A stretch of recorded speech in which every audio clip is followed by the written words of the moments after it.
Here for it. Chapter 8. Oh, we're progressing. We're getting there.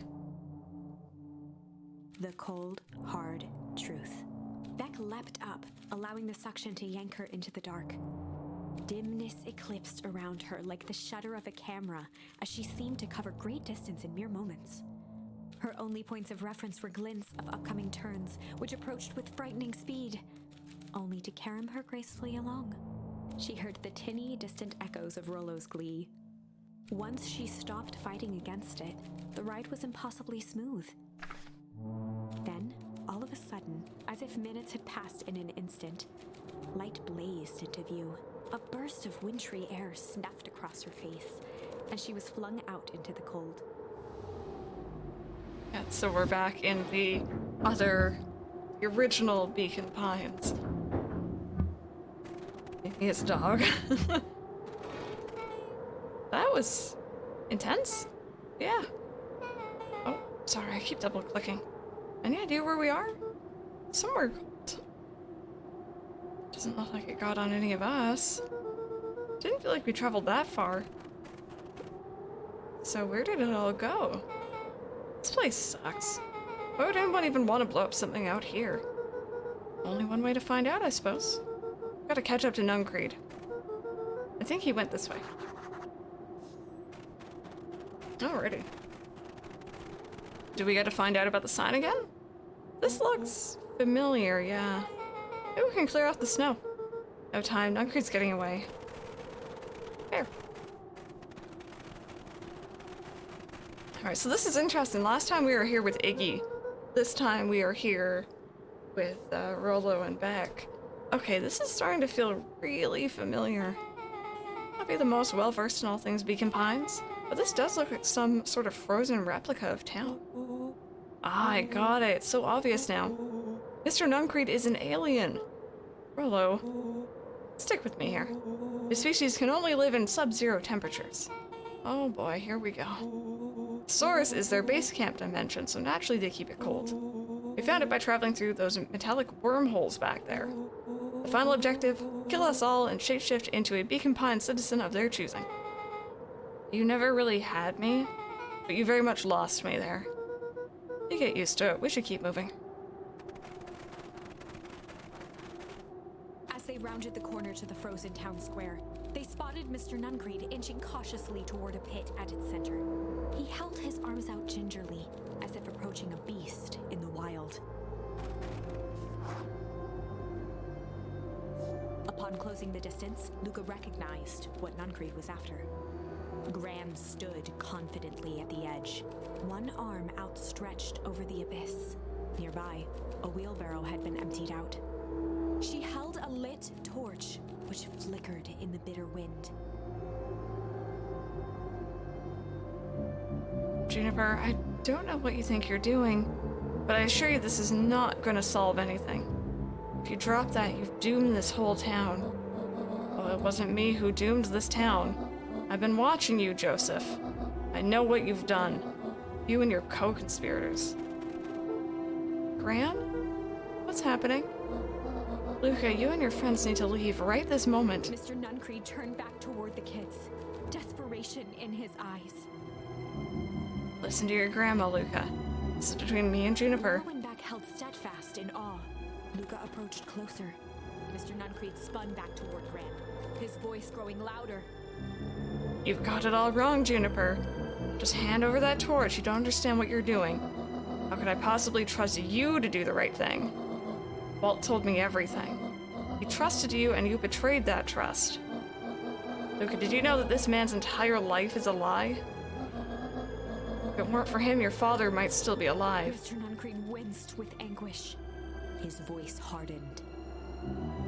That's not true. They both now yelled, not to each other, but at fate itself, making their peace with long-held burdens. The wind howled with encouragement. Walt was like a brother to me. We just had different ideas about how to affect change. Very convenient that your way just happened to line your pockets. Now that's not fair. They menaced at each other, both catching their breath. The moment balanced on a knife's edge. All right, here we go. A blur of emotions and memories. Luka's mind flooded with questions. The wind calmed, as if to give him the stage. And in the stillness, he began to chat. Which way are we gonna go? Are we gonna start crying or are we gonna start humming? Wanna hum? Get a little creepy. I think both are a little creepy. Wanna hum? Alright. Let's see. Let's see if we chose right. And in the stillness, he began to hum. After the death of his father, Luka had trouble sleeping.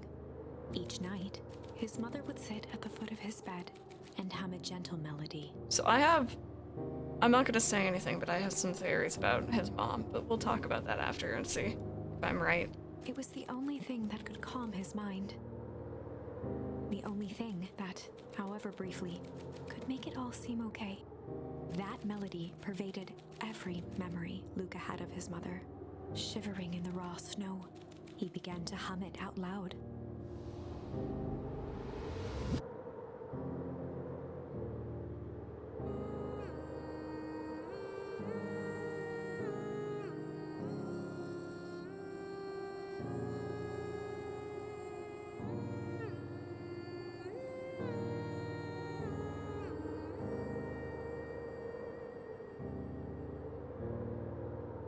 Gran lowered the torch, listening closely. It's all good, Pepper. We all have different ways to enjoy it, you know? As recognition slowly set in, her heart sank. Those countless nights of consolation. Mm-hmm. The incomparable loss they shared together. Mm-hmm. She let the torch fall to the snow and sizzle out. A few steps toward Luka was all she could bear before dropping to the snow herself. Through a flood of tears, she began to hum along, note for note. I had a feeling.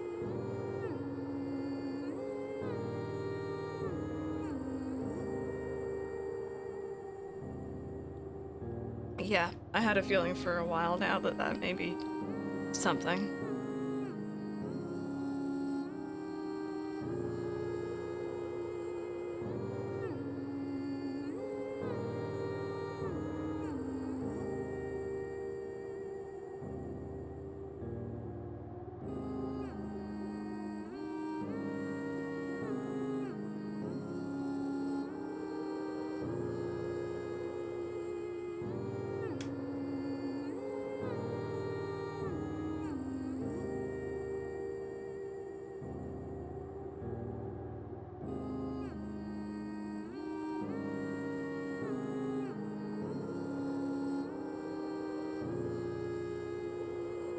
Yeah.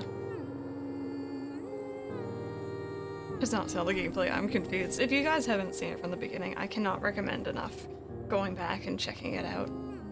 Because this game's story is phenomenal. So far, of course. It's interesting. Luka lifted his head in astonishment.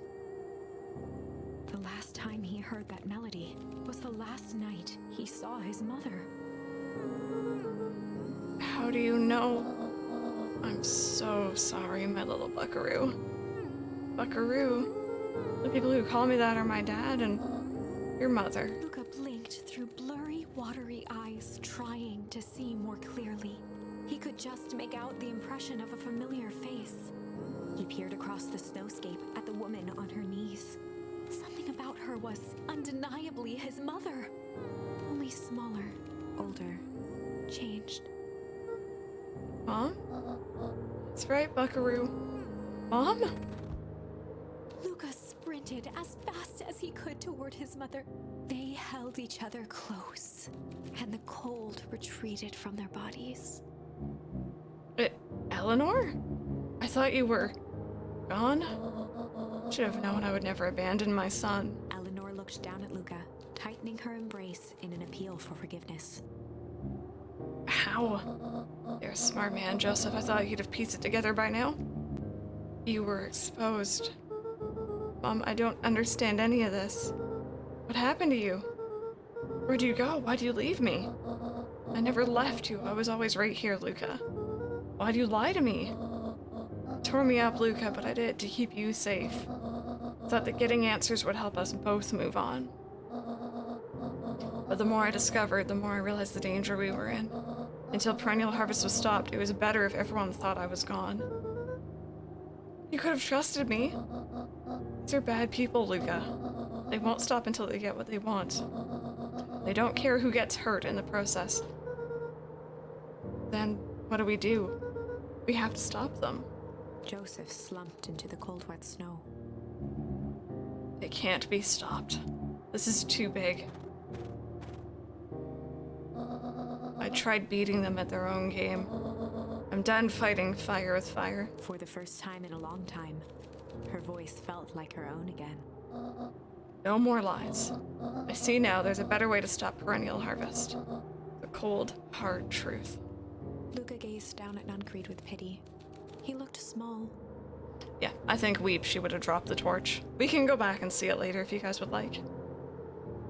Joseph stared into the snow, as if searching it for answers. Come on, everyone, we've got a party to crash.